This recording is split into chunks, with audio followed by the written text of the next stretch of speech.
After the first film came out, why History Channel put out 2 films, which they showed nationwide to their massive audience on Masonry, because of course this really deals with Masonry, and to sort of poo-poo the idea that there was anything wrong with Masonry, and just because, I mean, they worship a different God, and just because Albert Pike, who was really the senior Mason back in the 1800s, talked about Lucifer, and when, of course, Manly P. Hall, who was the leading Mason up until about 1990, talked about how really this was all a Luciferian organization.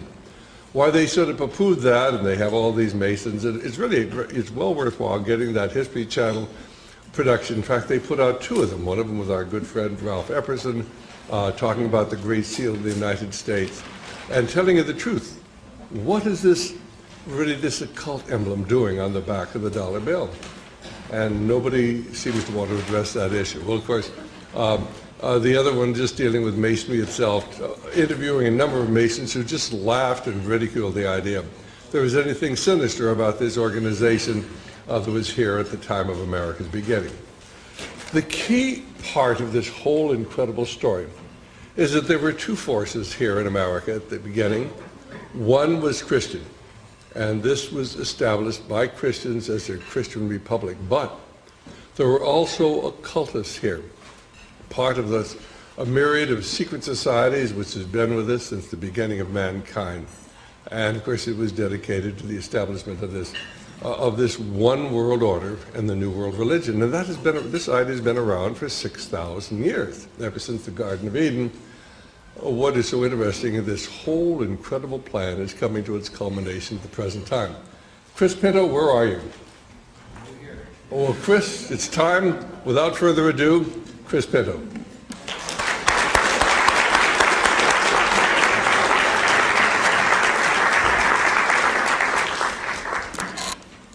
Okay, well, I'm really glad to be here. Thank you, Dr. Stan, for inviting me. And the name of the documentary that we produced and we released back in February of this year is called Secret Mysteries of America's Beginnings, Volume 1, The New Atlantis. And what I want to talk to you about today is something I call the Atlantis connection. And this is something that I've been researching for a number of years. Some of you may have seen another couple of documentaries that I produced and directed a few years ago called Megiddo, The March to Armageddon, Part 1 and 2. And this was something that I actually wanted to talk about in the Megiddos, but it was such a vast topic, I chose to leave it alone and wait for the Lord to present another opportunity. And I really believe that Secret Mysteries is that opportunity.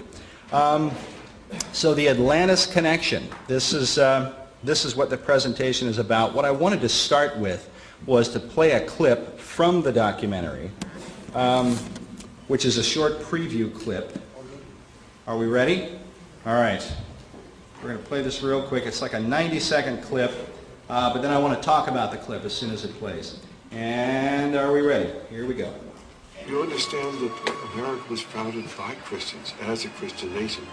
However, there were always those people on the other side who wanted to use America, use our military power and our financial power to establish enlightened democracies throughout the world and restore lost Atlantis. When our founders declared a new order of the ages, they were acting on an ancient hope that is meant to be fulfilled.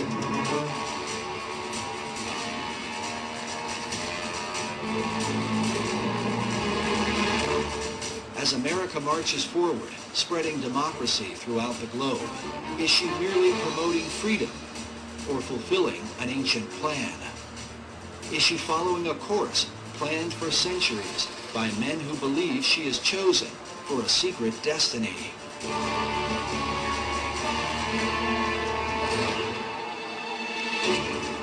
To understand the present and possibly the future, we look into the past as we unfold the secret mysteries of America's beginnings. Can America be the new Atlantis?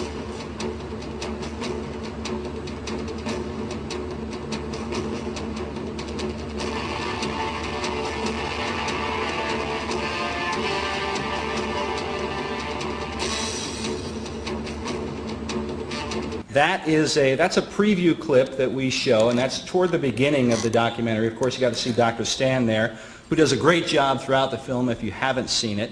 And he really encapsulates, I feel like, what we're talking about. Part of the question, probably one of the central questions that we asked as we were making the film. We all know that this debate goes on today. If you watch popular media, it happens all the time. It's a very popular subject in churches and so on. And that's the issue of America's founding. Was America founded as a Christian nation?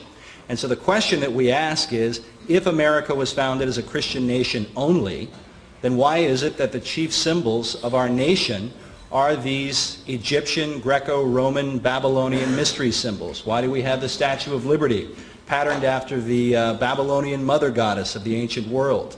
Why do we have the Washington Monument that was specifically designed as an Egyptian obelisk? And we're going to talk about that when we get into Volume 2. Why do we have this all-seeing eye, the Eye of Horus, perched over a truncated pyramid on the back of the U.S. dollar bill? And so the series attempts to answer the question, where do these things come from? And that's what we intend to do as we go through all 4 parts. But I specifically in that clip wanted to draw your attention to President Bush's statement in his second inaugural address, where he talks about when our founders declared a new order of the ages, that they were acting on an ancient hope that is meant to be fulfilled. When our founders declared a new order of the ages, they were acting on an ancient hope that is meant to be fulfilled. What is the ancient hope that President Bush is referring to? And that's another question that we attempt to answer as we make our way through Secret Mysteries Volume 1. And I believe, and if you read esoteric wisdom philosophers and teachers and so on, this ancient hope is the idea that there has been a plan, an ambition, contained within secret societies for thousands of years to resurrect the lost empire of Atlantis. And for those who don't know, the whole idea of the new Atlantis and the New World Order and the New Order of the Ages are, if you read the writings of these societies, they are all one and the same thing. So the Atlantis story begins with the Greek philosopher Plato. And so you go back, and Plato has this dialogue called the Critias. And in it, this is the earliest written account of the story of Atlantis. But what's very interesting is that Plato, through his characters, is making reference to an ancient Greek lawgiver, a guy named Solon. And Solon was to the ancient Greeks kind of like what Moses was to the Israelites. And that'll make more sense in a minute. But anyway, there's this ancient Atlantis dialogue that took place where this story is being recounted. It's called the Critias. And it's a dialogue where there's a young man named Critias who is sharing a story about this ancient empire known as Atlantis. And Plato goes out of his way in the dialogue to make the point that the story is not a fiction, but that it's a reality. Okay, and people have debated about this for centuries.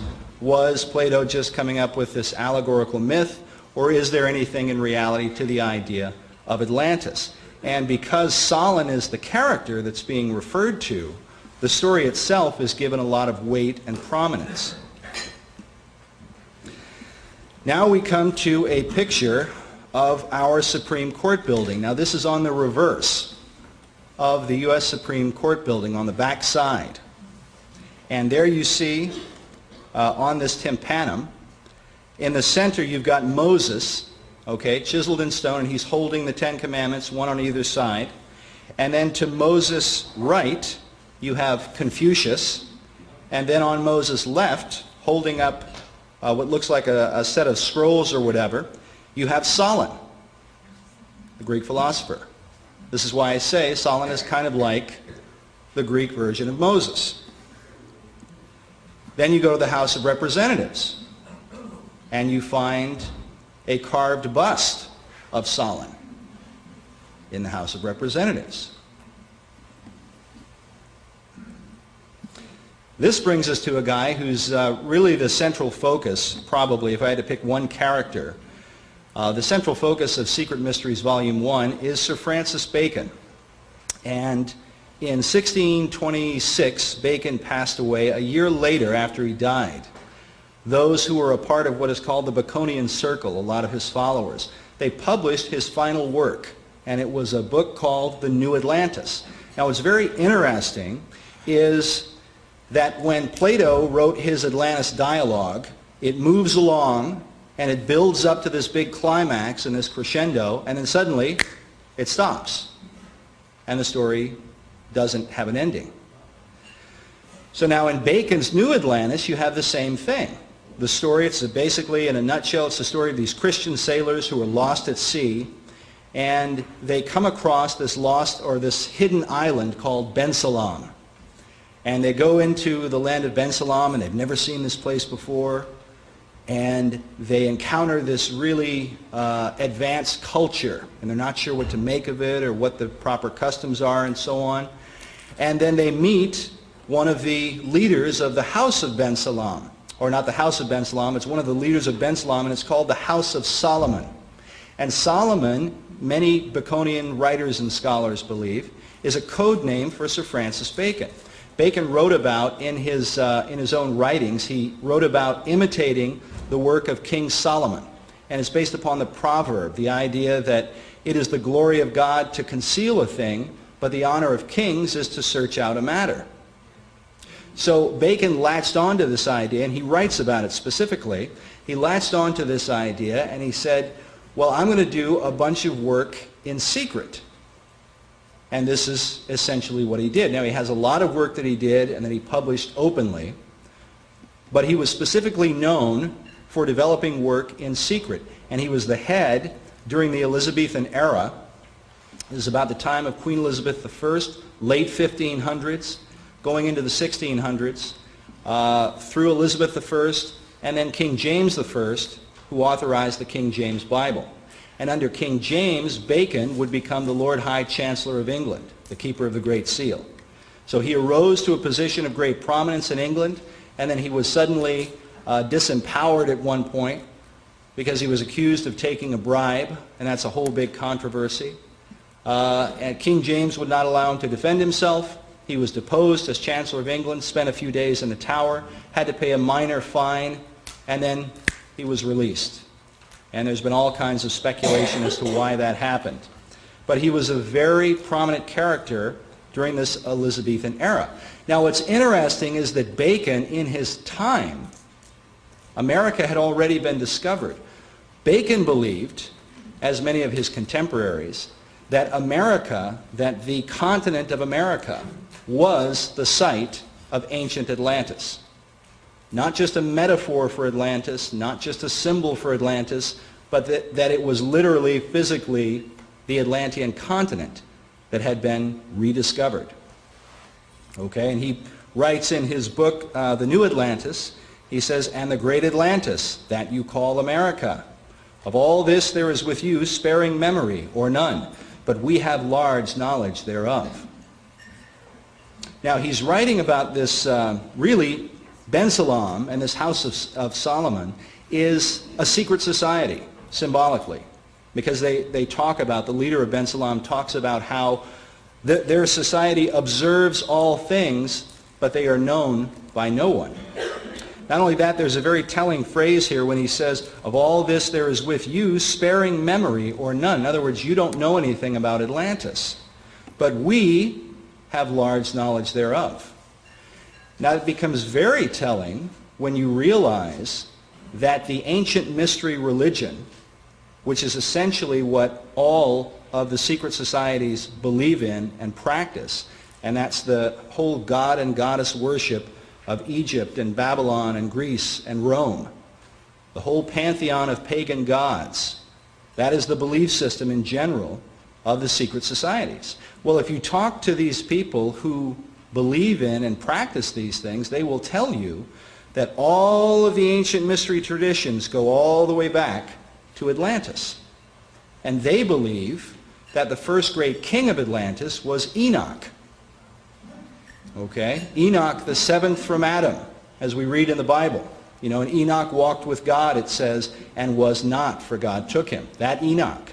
They believe because Atlantis is the antediluvian world, the pre-flood world. And of course, Atlantis being destroyed by a massive tidal wave, supposedly from the gods who were angry with the Atlantean kings, many people believe that Atlantis is simply another flood story. Well, in the occult, among those who practice and believe esoteric wisdom, they believe that Enoch was the first great king and also the first initiator of the mysteries. And so he initiated, supposedly, people into the ancient mystery religion. And so all the mysteries, so Atlantis plays a very important role when you're researching the mysteries, and of course the mystery religion is essentially the New Age religion. It's essentially the same belief system that has evolved and developed and so on for the New Age movement. Now, what's very interesting is that Bacon is not the only guy who believed that America was Atlantis. There are people who are New Agers, who are practitioners of New Age theology, who believe that Atlantis is America today, that believe that this is the continent, this is the site of ancient Atlantis. One of them is Dr. Robert Hieronymus. And we talk about Dr. Hieronymus in Secret Mysteries. Hieronymus wrote this book, America's Secret Destiny. Okay? And he's writing about a lot of the founding fathers, and he writes about them in a very esoteric manner. Hieronymus is considered to be the foremost expert on the Great Seal of the United States, that all-seeing eye with the eagle and so on the back of the dollar bill. His research has been used by the White House, by the State Department, by the Department of the Interior. Years ago, when Anwar Sadat was still alive, Sadat wanted to know about the Great Seal. What does it mean? Why? He saw the Egyptian pyramid on there and he thought, wow, maybe this has something to do with Egypt. So he went about trying to find out, and he was given Dr. Hieronymus's doctrinal thesis as an explanation. Well, Dr. Hieronymus believes, and we interviewed him, you're going to see him in Volume 2. If you see Secret Mysteries 2 on Washington, D.C., we interviewed Dr. Bob Hieronymus, Robert Hieronymus, for that as well. And he holds this view. Likewise, Benjamin Creme from Share International. Benjamin Creme just spoke at the United Nations in July of this year. Spoke to an NGO group at the UN. Then he came to speak to some groups, or at least one group, out in Los Angeles. While he was in Los Angeles being interviewed, he made mention of the fact that he believed that this continent, he said, right here where we are, this is the site of ancient Atlantis. And so this whole concept of resurrecting lost Atlantis, which is part of, I don't know if you could hear it in the opening quote from Dr. Stan, but he's talking about, you know, to spread this philosophic or democratic commonwealth around the world and rebuild lost Atlantis. And this is a recurring theme throughout the occult. Now, it's interesting, in the New Atlantis, Bacon writes, he says, at that time, he's talking about in ancient times, this land was known and frequented by the ships and vessels of all the nations before named. And then he talks about the Phoenicians, the Tyrians, the Carthaginians, the Egyptians, the Chinese, and the Palestinians. Okay, so he's talking about ancient Atlantis, and he's talking about how Atlantis, which now, at the time that he's writing, is but full of junks and canoes, he said. He's referring to the Indians, you know, who went about in canoes. And he says, but at one time, they abounded with these tall ships. And they had trading with throughout the world and so on. Well, one of the things that we talk about in Secret Mysteries toward the end is a book by a Harvard professor. And the book is called America BC.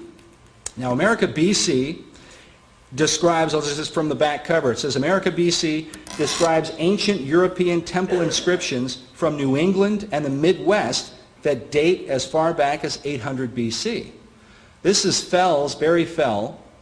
This is like his magnum opus. This was his great work as an archaeologist.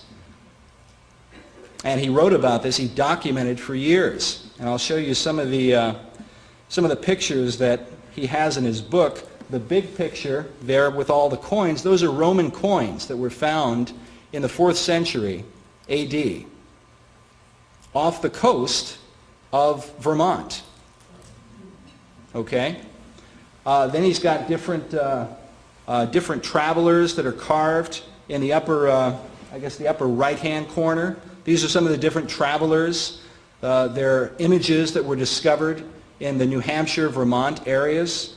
Below, he's got this figure there just below that. And the caption up above, you probably can't read it, but it says, "The Druids of New England." And so he's talking about the Druids coming to the New England area centuries and centuries long before Columbus supposedly discovered America. We find Baal worship in early America. This is a place called Mystery Hill in New Hampshire. It's just outside the town of Salem. And there you've got the caption below reads, this larger image refers to a Beltane stone. Beltane is a holiday that's practiced today by witches. And Beltane is a holiday that celebrates and glorifies the god Bel or Baal. Bel and Baal are one and the same. On the other side, you have two images. One of them is a cast, and they've outlined in white the Eye of Bel, or the Eye of Baal. And if you can see the image just below that, the similarity between the Eye of Baal and the all-seeing eye of the Egyptians is startling. You study the Eye of Horus or the Eye of Osiris throughout ancient Egypt. But here this is found centuries and centuries prior to the discovery of the New World by Columbus. Now this is a place, not to be confused, this is called America's Stonehenge. This is Mystery Hill. Now, in one of our other documentaries, we talk about the Georgia Guidestones, and that's called sometimes the American Stonehenge. Well, there's actually a website you can go to for Mystery Hill, and they call it, quote, America's Stonehenge. And you can actually go there today and take a tour of America's Stonehenge. And again, it's near the town of Salem in New Hampshire, and this is from one of their magazines. It says, quote, inscribed tablets of the ancient Canaanite god Baal, Celtic god Bel, have been found on this site. Worshippers of Baal were associated with fertility rites, sun worship, and human sacrifice. I was pretty surprised to find that, but it's on the internet today. Now, one of the guys who really, probably the driving force through the 20th century to really encapsulate and to define the whole idea of Atlantis and America and the connection between them was Manly P. Hall. Manly P. Hall is considered by most of the esoteric wisdom teachers and even people who have come out of that as being probably the leading occult philosopher throughout the 20th century. He founded an organization in the 1930s called the Philosophic Research Society. In fact, I used to live about a mile away from PRS, as it's called. I didn't know it until I started doing the research for this documentary. And I had actually ordered a couple of Hall's books online. And I got one of his books, and I flipped it over, and it said, published by the Philosophic Research Society. And it gave the address Los Feliz Boulevard, and I said, oh my gosh, that's right down the road. So I ended up going there and actually took a tour of their library and had an opportunity to interview and speak with the president of PRS. That was a very interesting conversation. And of course, anything that you would ever read about the New Age and the hatred of Christianity and so on will be confirmed if you sit down with one of these guys and have a conversation with him. He took great pride in telling me, I didn't let him know that I was a Christian until after I had talked to him. But when I was interviewing him, he went out of his way and took great pride in telling me that the Bible was the only book that had ever been written by losers, quote unquote. Okay? These guys have a bitterness toward Christianity. It's very real. It's not just something you read about in books. I've interviewed a number of these guys. In fact, for Secret Mysteries, you know, in the documentaries I've done previous, I almost always just interview Christian speakers and teachers and writers and so on. For this, because we're trying to show people in different ways what this movement is really all about, we've sought out interviews with some of the guys who really believe in and teach these things. And it's often a jaw-dropping experience. Anyway, Hall, the reason he's significant, one of the reasons, is because when he passed away, the Scottish Rite Journal, which is the leading Masonic publication in the country, it's based in Washington, D.C. In Washington, D.C., you have the Masonic House of the Temple. Okay? And I'll just give you a little bit of information. This is something from Volume 2. The guy who designed the Masonic House of the Temple was commissioned, he was a total New Age guy who designed the Masonic House of the Temple in D.C., and because his design was so successful, he was then hired to design all of these other major buildings throughout D.C. It's very interesting. But anyway, the Scottish Rite Journal referred to Hall, they made mention of the fact that he was, quote, often referred to as Masonry's greatest philosopher. Scottish Rite Journal, 1990. Now what's interesting about this, Dr. Stan made mention that the History Channel, and the History Channel's actually had several documentaries where they're interviewing a lot of leading Masons. A lot of these guys, one of the guys that they interview, I've seen him in at least 2 documentaries, is named Brent Morris. Brent Morris, thank the Lord, we got an interview with for Riddles in Stone, which is coming up here, Lord willing, soon. And Brent Morris not only has spoken on the History Channel, he's the managing editor for the Scottish Rite Journal. Okay? They don't tell you that on the History Channel, but I think it's pretty significant. He also has published several books. The Masons are somehow or other, they're really on the move right now. They've published several books confronting a lot of the anti-Masonic theories and teachings and things like that. And they're being very aggressive about it. They're coming out and they're talking about a lot of these hard issues and Luciferian worship and stuff like this, because it seems, as much as I can figure out, that they're really trying to clean up their image, but they're often defending the indefensible. And one of the things is Manly P. Hall. And they try to get away from Hall, but they have such a hard time, and you'll see when I show you the interview in Riddles in Stone how Brent Morris dances around the fact that the Scottish Rite Journal called Manly Hall Masonry's greatest philosopher. Okay? And the reason they want to deny Hall is because Hall tells you in the Lost Keys of Freemasonry that when the Mason truly understands the secrets of his craft, then will he hold the seething energies of Lucifer in his hands. That's what they're trying to get away from. But here's what Hall had to say about the whole idea of America and Atlantis. He says, quote, thousands of years ago, these mystical orders, he's talking about secret societies, were aware of the existence of the Western Hemisphere and the great continent which we call America. The bold resolution was made that this Western continent should become the site of the philosophic empire. And this is what Sir Francis Bacon, according to Hall and other Baconian authors, was all about. He sent the reason Bacon is significant is because he sent his secret societies to America early on. In fact, it's believed that that the Jamestown colony probably had representatives or guys in it who were sent by Bacon specifically. One of the early settlements in America is in the town of Ephrata, the Ephrata Cloister, which is in Pennsylvania. It's right near or right about Lancaster, Pennsylvania. I was there a couple of months ago. It's kind of a funny story. I was in Lancaster, Pennsylvania speaking, and I was talking about this, and I was telling them about the Ephrata Cloister, and I had no idea. They all knew. They're all sitting there looking at me like I'm an idiot because they knew it was right down the road. And I'm standing there talking about it like they'd never heard of it before. But it was originally a Rosicrucian settlement, and it's there today. Okay? A Rosicrucian settlement. So these are 2 of Hall's books that I wanted to draw your attention to. One, the one that has kind of a white background, The Secret Teachings of All Ages. This is Hall's great magnum opus. This is why many people believe he is the great occult wisdom teacher of the 20th century, because he basically dedicated his whole life to going all over the world and gathering all of the esoteric occult wisdom teachings and philosophies from all the traditions.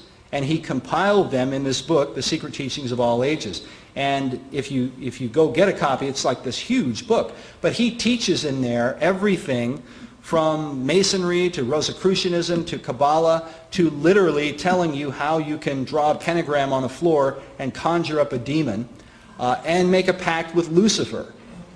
Okay? He's actually got that in his book. He gives you a couple of different kind of pacts that you can make with the devil once you summon him. So that's The Secret Teachings of All Ages. His other book, The Secret Destiny of America, is the one where he really goes into a lot of detail about America's founding from the perspective of these esoteric occult societies. And I just want to reiterate, because some people get the wrong idea or the wrong impression when I talk about these things, but I want to reiterate what Dr. Stan said earlier. I definitely acknowledge, and so does David Bay, who worked with me on this, that Christians certainly came to America early on and have played a very important role in the founding and the development of America. But the conflict that we see in America today, from what I've studied, is not a conflict that began in the 1960s, as many people think. It's a conflict that has been here right from the beginning. In fact, if you read the writings of William Bradford, who came over on board the Mayflower and was the chief governor of the Plymouth colony for like 30 some odd years. He wrote a history of the Plymouth plantation. If you read his history, he talks about very early on a neighboring colony that erected a maypole, okay? And they were getting drunk and bringing in the Indian women, and they were dancing about it in these pagan ceremonies. And he talks about how it looked as though they were resurrecting the bizarre orgies of the Bacchanalia. And so he had an awareness. It's very clear. And that's the Bacchanalia, this worship of Bacchus, the ancient god, Bacchus. And he talks about how fornication and adultery and homosexuality even were being practiced by people there right in early America, back in the 1600s. And Bradford is writing about this stuff. So part of the point that we try to make is not to deny the Christian heritage of America, but to acknowledge that this conflict has been around right from the beginning. And that while, yes, there were Christians who came here and they wanted to build their churches and they wanted to worship the Lord and preach the gospel, and I'm certainly very thankful that they did, but they were not alone. There were other people who came here and they had a completely different idea about what America was supposed to be. And that's really what Manly Hall is talking about in his book, The Secret Destiny of America. And if you watch, I actually got one of Hall's lectures. This is a guy he wrote some 200 books in his life. And he gave 8,000 lectures before he died. 8,000 lectures. And the president of the society told me that they still have, when he died, they had a bunch of Freemasons that turned out for his funeral. Okay, they turned out, in full honors and everything to come to honor what they called, quote, illustrious Manly P. Hall. And that the Masons still, to this day, he told me, they still go by PRS, the Philosophic Research Society, and talk about what a great, wonderful influence Manly Hall was. Hall was a sculptor, just to give you a little bit more insight. He only did 3 sculptures in his lifetime. One of them was of Mahatma Gandhi. The other one was of Madame H.P. Blavatsky. And the third one was of Albert Pike. Those 3. And then he said he was done.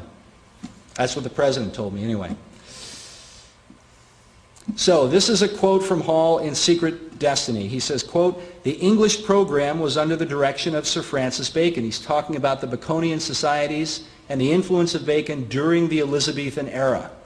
He says, "The English program was under the direction of Sir Francis Bacon, and it was his genius that gave purpose to the enterprise. Bacon quickly realized that here in the New World was the proper environment for the accomplishment of his great dream, the establishment of the philosophic empire. And what Hall maintained, and what he writes about, is that Bacon sent these secret societies to the New World. And in chapter 13 of this book, the chapter heading is literally Bacon's Secret Society is set up in America. And now what you've got, I want to draw your attention to this picture that Hall publishes in this book. In the center you've got Benjamin Franklin. Most people probably recognize him. You have Benjamin Franklin overlooking the eastern seaboard of the United States. Now behind him is the shadow of Sir Francis Bacon, as though Bacon is influencing the decisions that Benjamin Franklin made. Now we talk in Secret Mysteries about all that Ben Franklin did. Benjamin Franklin was a very high-ranking Freemason. He was most likely a Rosicrucian as well. And I'll talk more about Rosicrucianism here in a minute. He was most likely a Rosicrucian as well. He was the master of the lodge in Pennsylvania, here in America. He became the Grand Master of the lodge in Paris, France.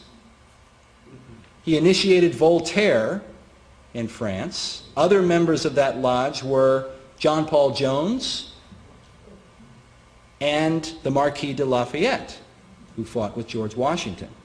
Lafayette, when he came to America, brought with him a guy named Pierre Charles L'Enfant. L'Enfant was the architect who designed the city layout for Washington, D.C. Okay, with all that in mind. So Benjamin Franklin is Grand Master of the Lodge in Pennsylvania, Grand Master of the Lodge in Paris, and he's a member of a secret group in England known as the Hellfire Club. And he was very good friends with a guy named Sir Francis Dashwood. And Dashwood was the founder of the Hellfire Club there in England. It was a very occult society that dedicated a lot of time to mocking Christianity and having all of these anti-Christian ceremonies and things like that. And they actually had a phrase written above the entrance, the entryway to the Hellfire Club, which went down into this underground area. And the phrase was, "Do what you will shall be the whole of the law." And what they were doing, this is centuries before the Satanist Aleister Crowley, which many of you will know if you've listened to Dr. Stan or if you've seen the video, They Sold Their Souls for Rock and Roll. You know how nefarious Aleister Crowley was. Well, long before Crowley, there was the Hellfire Club. And they based the phrase on this radical, heretical French priest named Francois Rabelais, who wrote this series of books called Gargantua and Pantagruel. And there they have this society that's built up, and it's called the Abbey Thelema. Okay? The Abbey Thelema. And in the Abbey Thelema, which is a mockery of the whole idea of a Catholic Church and so on, in the Abbey Thelema they just have one law: do what you will. And so that's what the Hellfire Club wrote above their hideout. And the Abbey Thelema, for those who have studied Crowley, well, actually Aleister Crowley had a retreat where he performed occult rituals, and he called it the Abbey Thelema. So Benjamin Franklin is a member then of secret societies in America, in England, and in France. These were the three countries that were involved in the Revolutionary War. Okay? And many people find this very, very interesting. And I could talk more about that, but I'm going to move on. So Franklin now in this picture, you've got Bacon as a shadow behind him, and then Franklin overlooking the eastern seaboard. Now you'll notice that there on the eastern seaboard you've got Boston, New York, Philadelphia, and Baltimore. And just south of Baltimore in time would be Washington, D.C. One of the researchers that we interview, a guy named Jim Allison, has a website up, and he talks about these global alignments, and he talks about all of these ancient monuments like Easter Island and the pyramids and so on, and how they're all built in alignment one with another. And he has like a lot of really interesting information. Well, one of the things that he talks about, and we interview him, is the alignment of the Revolutionary War cities in America. And this is actually from his website. We do like a 3D animation in the film, but I wanted to show you what he's got on his site. And up there up north, you've got Boston, New York, Philadelphia, Baltimore, and Washington, D.C. And these are all built in a perfect alignment along the eastern seaboard. So the question that we ask, considering that it was Masons who came to this country early on, they were sent by Bacon, and Rosicrucians were sent with them. Now, in Rosicrucianism in a nutshell, the symbol for Rosicrucianism is the rose and the cross. For those who remember Dan Brown's book, The Da Vinci Code, he talks about secret information being sub rosa, beneath the rose. And it's a reference to hidden information, hidden knowledge, secret knowledge. And so the rose represents collectively the mystery religions, the pagan religions, the occult. The cross represents Christianity. And Rosicrucianism is what you get when you combine paganism and Christianity.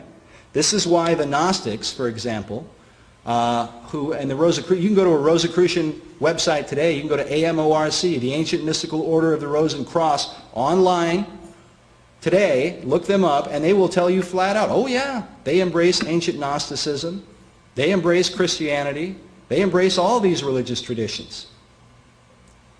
If you read the writings of Sir Francis Bacon, who was a very ardent Rosicrucian, in fact his New Atlantis was called the New Atlantis, the land of the Rosicrucians, the land of the Rosicrucians. Why? Because it is this combination, it's this fusion of paganism and Christianity. That's what it represents. That's why when you read Bacon, so much of the time you'll read Bacon and he's talking about the Lord Jesus Christ, and he's talking about the atonement on the cross, and he's talking about all these things that sound very, very Christian. And then he'll go and talk about Pallas Athena and the god Apollo and all of these other pagan traditions, and they're all blended together. And this makes it very, very difficult. I mean, if you want to, when you're examining American history and you're looking at guys, some people will quote somebody like Benjamin Franklin, and he may have some quotes here and there about prayer and about calling out to God and this kind of thing.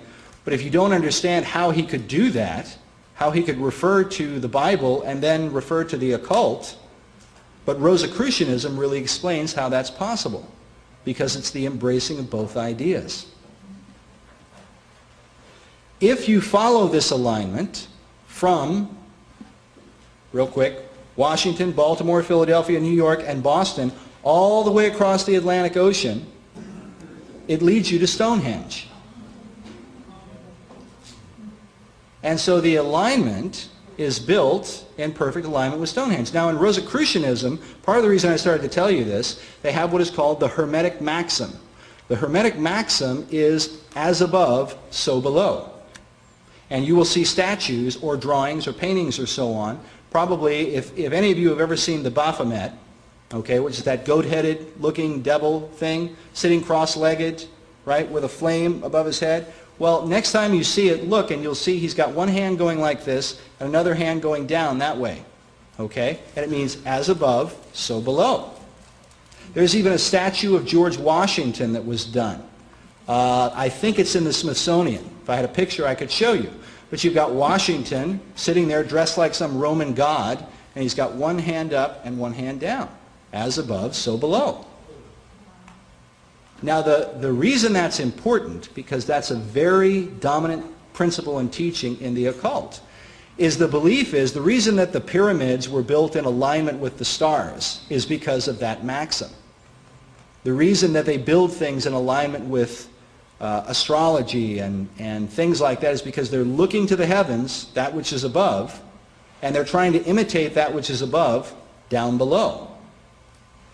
And so this would explain why they would build these things in alignment, because the thinking would be, if this was intentional, the thinking would be that the early American cities would be empowered by the same powers that empower Stonehenge.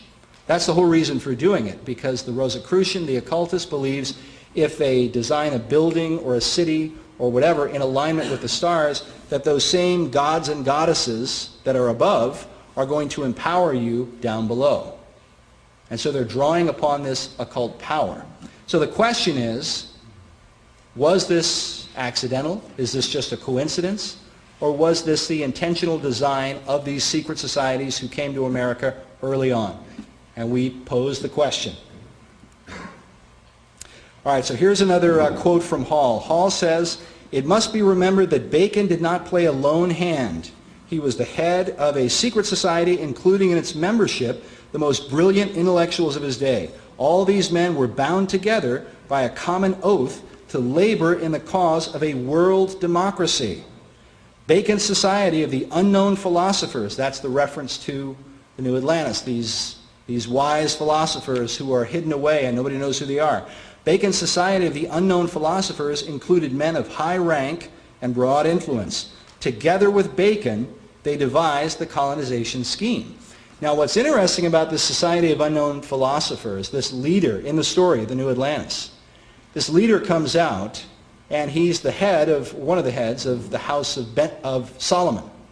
And he shares with these Christian sailors what the treasures of the House of Solomon are. And he starts describing what the treasures are. And he starts describing tall buildings and flying machines and submarines and underwater breathing apparatuses. And he's describing sound studios where they have instruments that allow you to speak and to project your voice over a long period or a great distance and so on. He's describing zoos. He's describing experiments upon animals, injecting them with poison to see how they'll respond so that that knowledge can then be used for the benefit of mankind. And he's describing all of these things, most of which did not exist during that era, but things that would be developed through the 19th and the 20th century in America. And this has caused a lot of people to marvel when they read Bacon's work. And many people credit Bacon, there have been Baconian societies that revere Sir Francis Bacon for hundreds of years. And many of them credit Bacon because of this and because of his influence through these secret groups and his philosophy about what America should become. They credit Bacon as the real and true founder of America. Okay, but notice what Hall says. I want to draw your attention to the last couple of words he puts in there. He says, together with Bacon, they devised the colonization scheme. Now, we go to this Newfoundland stamp from 1910. And if you look at the stamp, it's a 6-cent stamp, and you have the image of Sir Francis Bacon on there. And down below it says, Lord Bacon, the guiding spirit in colonization scheme.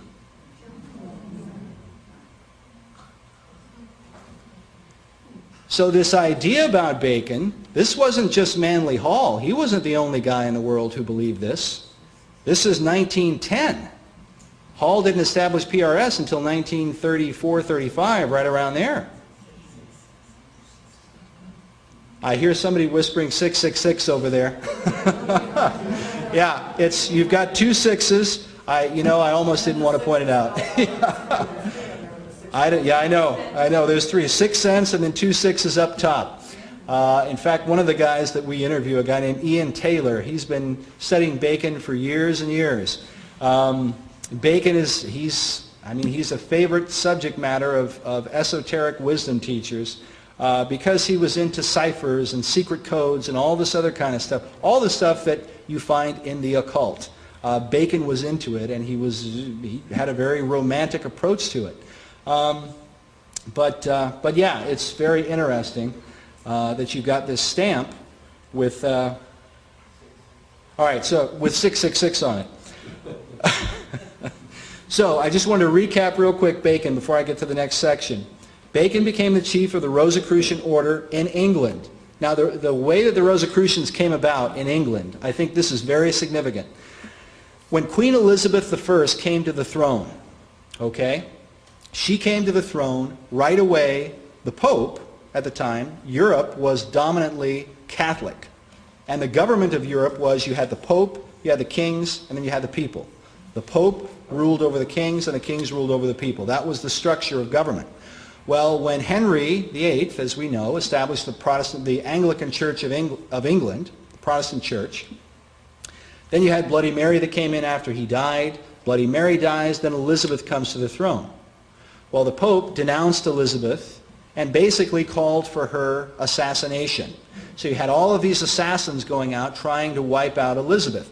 Well, the English banded around Queen Elizabeth with Sir Francis Walsingham, and they formed this network, basically an intelligence system. And that intelligence system, according to certain English historians that I'm going to introduce you to here in just a minute, was the early Rosicrucian movement in England. It was founded initially for the purpose of protecting Queen Elizabeth. Okay? Which sounds like a noble thing, but admittedly, the guys who study the Rosicrucians admit that they had an inner agenda, and it was an esoteric agenda. And this is something that guys like Hall and others write about. And their inner agenda was to basically hide themselves within the Protestant movement, the Protestant Christian movement. Why? Because at that time, if you were worshiping like the gods, the muses of Sir Francis Bacon, Apollo and Athena, we show in the documentary he had this headpiece, 2 A's, a light A and a dark A. The light side and the dark side, the yin and the yang, but for him, it was Apollo, the god Apollo, and then Pallas Athena, his counterpart. Okay? Well, if you made that known openly, whether you were in Catholic Europe or you were in Protestant Europe, they'd throw you in prison and possibly kill you. So this is if you interview these guys, they all say the same thing, that this was the reason that secret societies began. That they began because they had to keep what they really believed secret, and what they really believed were these occult doctrines. Okay, so from Rosicrucianism, Sir Francis Bacon formalized that system, because in Rosicrucianism you have openly the conjuring of demons. The first chief of the Rosicrucian order was a guy named Dr. John Dee that we talk about. Well, Dee was a mentor to Sir Francis Bacon. Dee is where with Bacon you read his writings and you kind of go back and forth, gee, what am I getting involved in? In Dee, with John Dee, you have a guy who's drawn a pentagram on the floor and summoning demons in no uncertain way. But Dee has been a prototype for a lot of interesting characters in literature. He was the inspiration for Prospero in Shakespeare's Tempest. Some believe he was the inspiration for King Lear. He was the inspiration for Dr. Faustus, Christopher Marlowe's play. In modern times, he was the inspiration for Gandalf from Lord of the Rings, the old wizard. He was the inspiration for Albus Dumbledore in the Harry Potter books, the old magician, who's the professor going around teaching and so on. And he was also, oddly enough, the inspiration for James Bond 007. When the Rosicrucians were formed, and they formed this intelligence network with secret codes and everything, Dee would sign his correspondence to the Queen 007. Okay? So that was his signature. And so that's where that comes from. And Ian Fleming got a hold of this, and he developed it, and it ultimately turned into James Bond.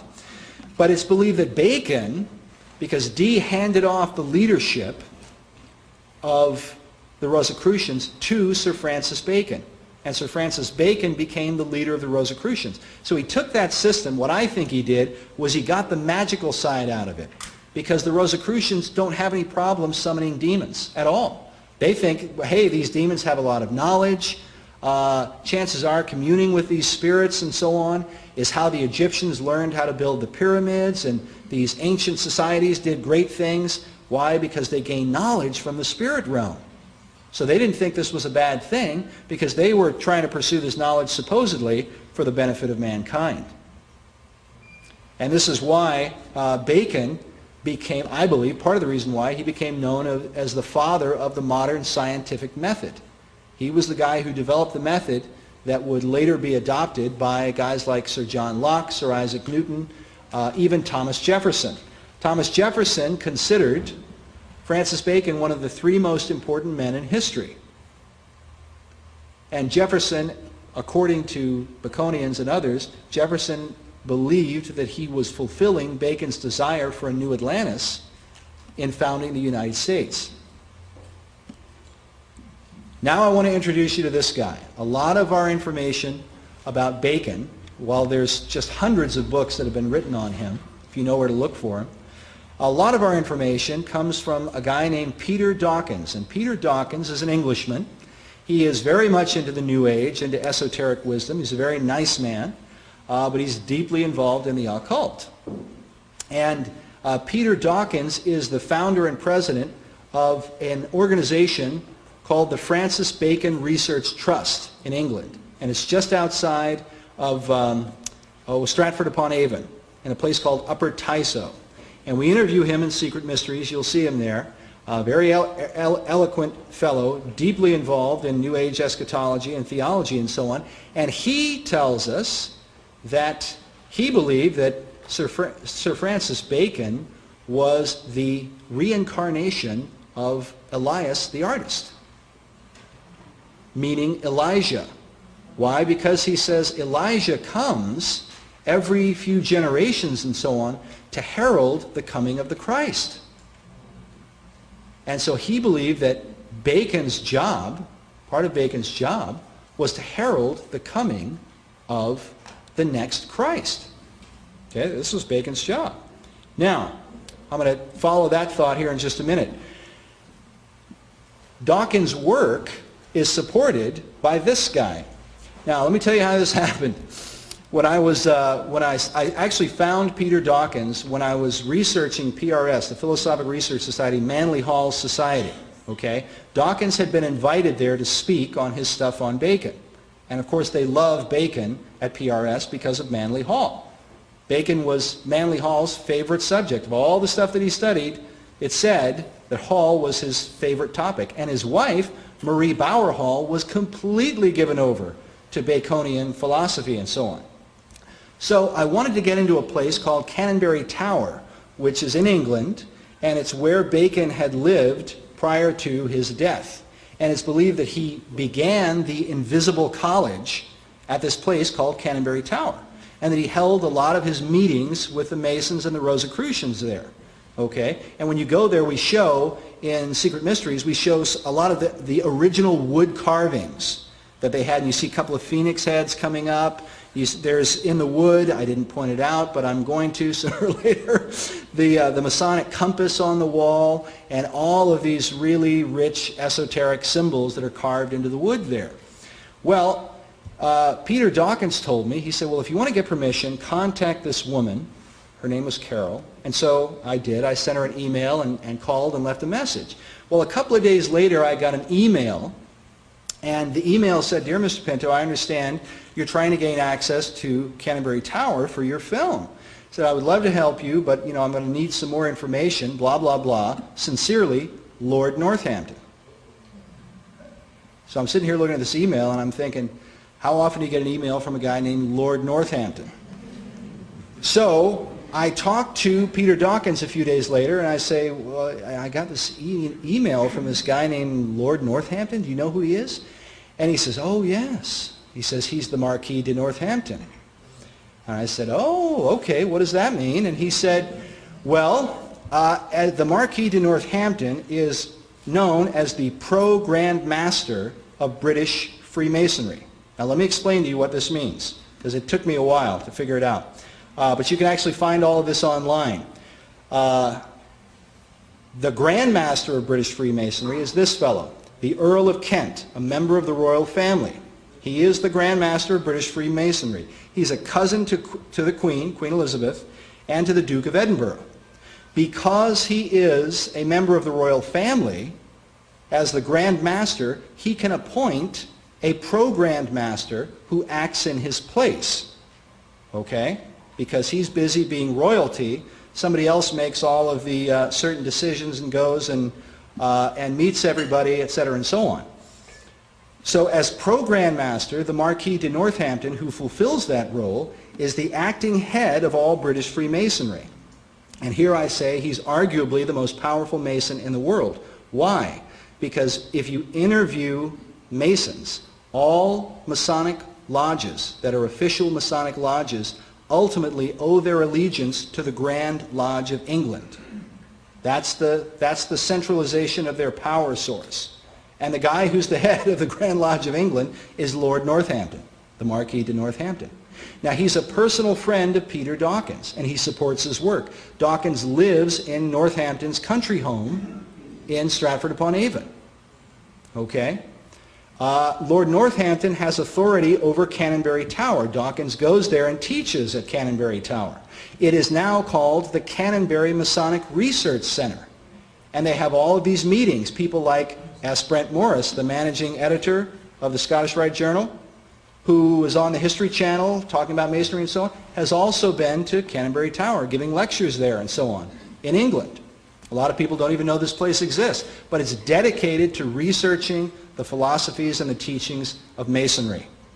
Okay. Northampton is an interesting character. He's said to have an interest in what is called fringe Masonry. Now, if you study fringe Masonry, and this is one of the arguments that the Masons are using right now, fringe Masonry includes characters like Aleister Crowley, who was a high-ranking Mason. Okay, and he was initiated supposedly into 90th degree Masonry, the Rite of Mizram, and so on.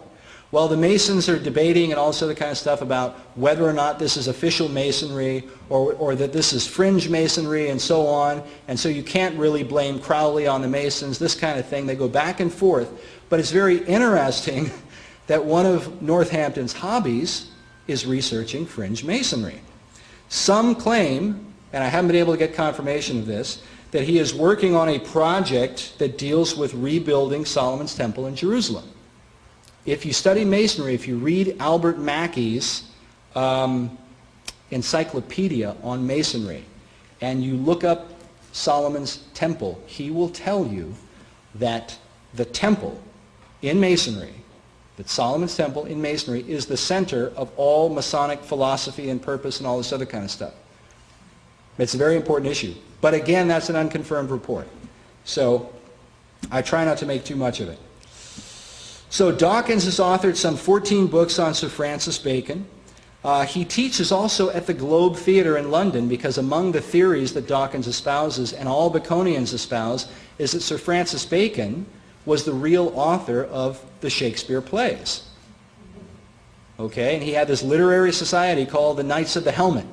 And they were into the advancement of the English language, and they developed thousands of new words in English, and they really transformed the language. Why? Because they wanted the English-speaking people to be equipped with a good language to go and launch this new Atlantean empire. But what's also very significant about Shakespeare, there are books that some have written, Christian authors, I think very well-meaning, and they talk about all of the biblical references in Shakespeare. And there are many biblical references in Shakespeare. But there are also many pagan references in Shakespeare. You read Macbeth, you read Julius Caesar, you read all of the plays, and you're going to find a mixology of Christian and pagan beliefs. And this is why a researcher in the 19th century, a guy named W.F.C. Wigston, called Shakespeare, quote, Phantom Captain Shakespeare, the Rosicrucian Mask. And we show in the documentary, we show the Droeshout portrait, which is the traditional original portrait of Shakespeare that was done. And you have like a line down the side of Shakespeare's face, and some people believe that it's because it was intended to be a mask. That Shakespeare himself was not the real author of the plays, but that it was Bacon. But anyway, this is one of the things that Dawkins believes. The Globe Theatre, which is the rebuilt version of the old Shakespeare Theatre, the Globe Theatre, the director there, a guy named Mark Rylance, also embraces Dawkins' teachings. And so Dawkins goes to the Globe Theatre, and he teaches them the Masonic and the Rosicrucian symbolism in the Shakespeare plays and Bacon's philosophy that he was trying to unfold in the plays. And many of Dawkins' books deal with that issue. Now, these are two of Peter Dawkins' books. The one on the left I'll draw your attention to first, and this, especially after hearing the previous speakers, Connie and speak earlier. The first book is called Francis Bacon, Herald of the New Age. Now, when I first started studying the New Age years ago, I came across the Time magazine article with Shirley MacLaine. And from what I understand about that article, what Time magazine said was, well, we don't know where the whole idea of the New Age comes from. And then I kept doing research and ran into Madame Blavatsky and Alice Bailey and Lester Crowley and all of these guys. But this is like the earliest reference to the New Age that I've found. According to Dawkins, Francis Bacon called himself the herald of the New Age. That was a title that Bacon gave to himself. Come to herald the coming of the Christ. Another one of his books that really defines his philosophy is this book, Building Paradise, on the other side. And it's called The Freemasonic and Rosicrucian 6 Days Work. The idea is, and Dawkins actually says this in the interview, he says literally that Bacon's whole philosophy was to recover mankind from the fall that he suffered in the Garden of Eden. And that man now, through knowledge, through the tree of knowledge, would be enlightened, and through his enlightened understanding, could then by his own efforts build paradise on earth.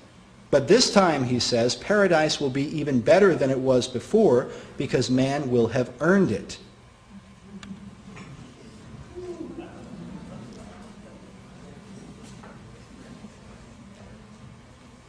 So Atlantis, myth or history? This is a question that I get quite a bit about Atlantis. Is it a myth or is it a part of history? And one of the things that I point to, I believe, and many researchers believe, that Atlantis is a representation of the antediluvian world. And that's why I want to show you this book. The reason that we see on the History Channel and Discovery Channel and all these different things, all of these references to Atlantis and TV shows and so on that talk about Atlantis, many people point to this book by Ignatius Donnelly. Ignatius Donnelly was a 19th century congressman. Some people have called him the Dan Brown of his generation. Okay, just to put that in perspective.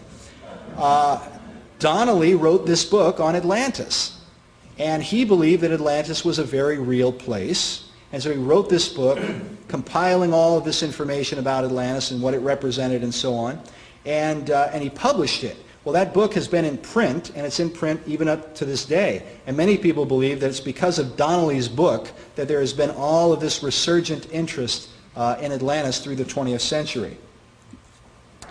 And Donnelly even has a quote. I want to read this to you. Quote, "The story of the deluge plainly refers to the destruction of Atlantis." And of course he's talking about the flood of Noah. Okay?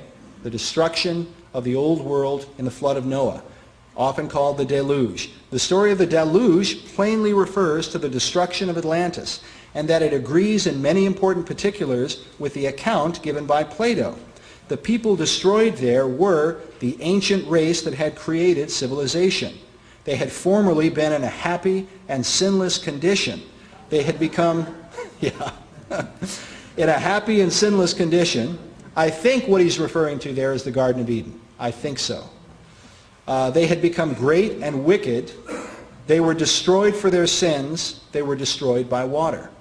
So Donnelly is relating the whole Atlantis account to the flood of Noah. Now it becomes very interesting when we go into the New Testament and we read Luke 17 where Jesus says, "As it was in the days of Noah, so shall it be also in the days of the Son of Man." And so it's very interesting, if Atlantis, whether by name or simply by what it symbolizes, if Atlantis was that pre-flood world, and now you've got all these secret societies that are working to rebuild Atlantis, it gives the words of our Lord a very interesting insight, gives us an insight to that scripture. As it was in the days of Noah, so shall it be also in the days of the Son of Man. And this, I think, is why many researchers believe that the new Atlantis and the new order of the ages and the new world order are all one and the same thing.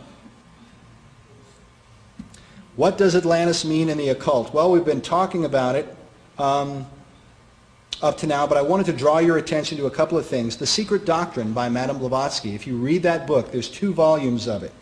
I used to think there was just one, so I ordered it, and I got these 2 big fat books in the mail, and I thought, well, why did I get 2 books? And then I realized there's volume 1 and volume 2. But anyway, The Secret Doctrine. The Secret Doctrine, essentially, as it is abbreviated by Trevor Ravenscroft, who's another New Age writer, in his book, The Spear of Destiny. The Secret Doctrine, in a nutshell, is the idea of man's evolvement through the ancient world, and that man began in this lower form. And it really according to Ravenscroft, he goes back to the Nephilim in Genesis 6. The sons of God entering into the daughters of men, and they brought forth giants who were mighty men, men of renown, and so on. And he talks about how this race had developed and evolved over so many centuries, okay, until they arrived at the master race, and that was the Aryan race, okay? That's believed to be the secret doctrine. So it's by engaging these angelic beings and being involved with them, basically getting involved with demons and being empowered by them, mankind can slowly evolve onward and upward until he reaches this enlightened state. You know, ye shall be as gods, and so on. So Blavatsky is essentially, in all of her rambling, that's basically what she's talking about. And she talks about in The Secret Doctrine how the master race that ruled Atlantis was the Aryan race. Well, who kept a copy of The Secret Doctrine at his bedside? Adolf Hitler. Read this on a regular basis. This comes from Wikipedia. You can get this on the internet. The Nazi belief was that the Aryan race was a master race that built a civilization that dominated the world from Atlantis about 10,000 years ago.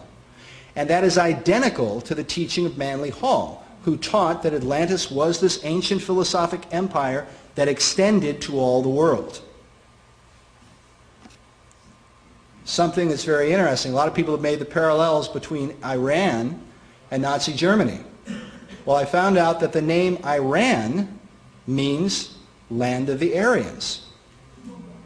Okay? You see, the idea of the Aryan is not just like Hitler's idea of it was the blonde-haired, blue-eyed Nordic Superman, right? But that's not the occult idea of it. In fact, Blavatsky relates the Aryans to all the different races and peoples and so on.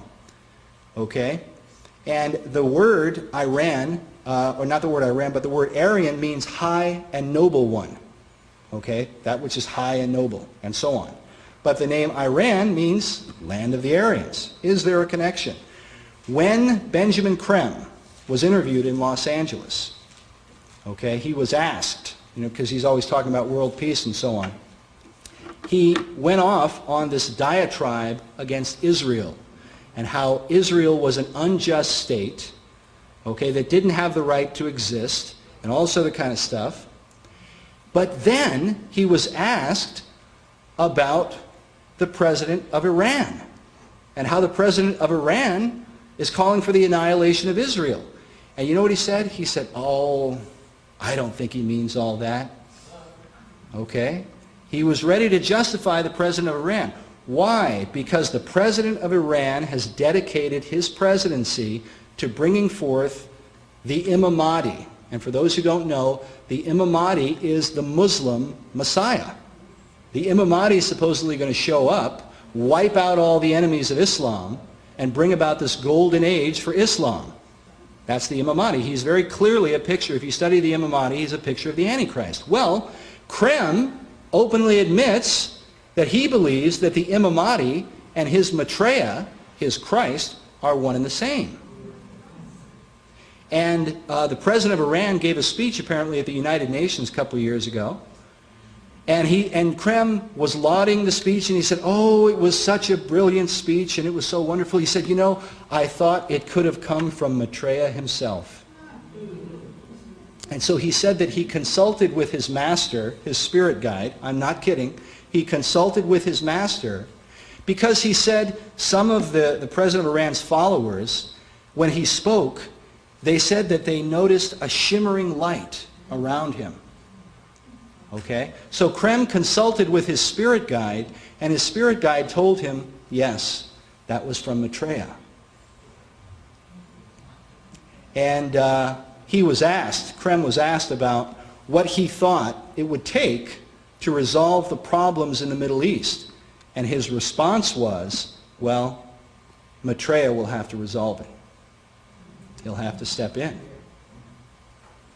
And of course, for those who know prophecy, they know about Antichrist coming in to make a peace treaty and so on. It all seems to fit together. I just wanted to finish on a couple of more quotes. Secret societies.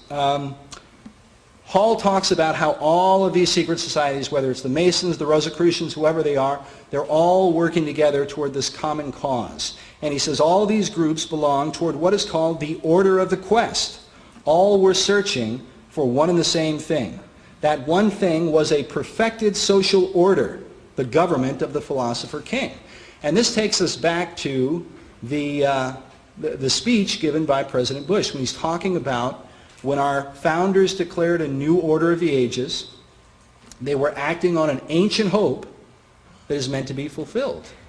When our founders declared a new order of the ages, they were acting on an ancient hope that is meant to be fulfilled. What is that ancient hope? I don't know of any journalist anywhere in America who took the time to ask, well, gee, what's this ancient hope that is meant to be fulfilled, as though President Bush himself is going to work to fulfill it. Okay? Notice how Paul makes Manly Hall makes a reference to the government of the philosopher king. The philosopher king is one of the names that you might give to the Antichrist. Now, he says this. He says, quote, "A description of the lost Atlantis was written by Plato. It introduces the league formed by the 10 benevolent kings who ruled over the lesser nations, who bound themselves by oath to obey the divine laws of enduring empire. This was the philosophic democracy, with all men having the right to become wise through self-discipline and self-improvement." Now notice how he talks about there being 10 kings, right? 10 benevolent kings that ruled over the lesser nations, and these were all people bound by an oath. You study the secret societies, all of the members of these secret groups, whatever the groups are, they are all initiated into these societies by swearing an oath of some kind. Hall talks about it again. He says, "The Critias first describes the blessed state of the Atlantean people under the benevolent rulership of 10 kings who were bound together in a league." Some researchers believe that when the League of Nations was founded, originally, the reason they called it the League of Nations is because they were trying to emulate the Atlantean League of 10 kings. From the fable, we can infer that 10 rulers of the Atlantic League were philosopher kings. And this takes us to Revelation 17. "And the 10 horns which thou sawest are 10 kings, who have received no kingdom as yet, but receive power as kings 1 hour with the beast. These have one mind, and shall give their power and strength unto the beast." Is it possible that this whole idea of the Atlantic League of 10 kings is really what's driving these secret groups, these secret orders? Is this what they're being driven to do? Well, it's interesting because it goes on to say, "And the 10 horns which thou sawest, God hath put in their heart to fulfill his will, and to agree, and to give their kingdom unto the beast, until the words of God shall be fulfilled." Now, something that I find really interesting about these 10 kings is that we read in the book of Revelation, as we're reading in 17, chapter 17, it goes on to tell us, "These shall make war against the Lamb." The Lamb of God, Jesus Christ. And when you study these secret societies, when you study guys like Albert Pike, and Pike is writing in Morals and Dogma about, he's using this ancient Gnostic name for God, the God of the Bible, Ialdabaoth. Okay? And he's referring to Ialdabaoth as being this lesser God who created Adam and Eve and the earth. Okay? And he goes on to say that it was devils that forbade Adam and Eve to eat from the tree of knowledge. But it was an angel of light, he says, who showed up and gave them permission to be redeemed through the tree of knowledge, the serpent. And you can see throughout Pike's writings in Morals and Dogma, and his influence, another guy named Eliphas Levi, who taught, as Madame H.P. Blavatsky taught, this inversion of God and the devil, where God becomes the devil and the devil becomes God. And it is, it's not just a matter of theological opinion, it is hatred against the God of the Bible and hatred against our Lord Jesus Christ. And that's entirely what they mean. I used to think that when the kings ride out, because you go to Revelation 19 and you read, it says, "And I saw the beast and the kings of the earth and their armies gathered together to make war against him who sat on the horse," Jesus. And I used to think, well, they're probably just out fighting and they don't realize they're fighting against Jesus. But the more I've studied these secret societies and what they're doing, the more I'm convicted they know exactly what they're doing. Maybe not all. I can't say all Masons and all Rosicrucians, but many of these guys who are in positions of leadership, they know exactly what they're doing. Dr. Stan, how am I doing on time? You got about 3 minutes to wrap up. Okay. Well, I was going to talk about Krem and the Imamati and this whole deal, but I kind of went over it. I was going to talk about David Barton and Masonry. You know what? I think I am going to conclude my presentation there. Thank you all. I want to thank Dr. Stan and Radio Liberty. You guys have been great. God bless you. Thank you.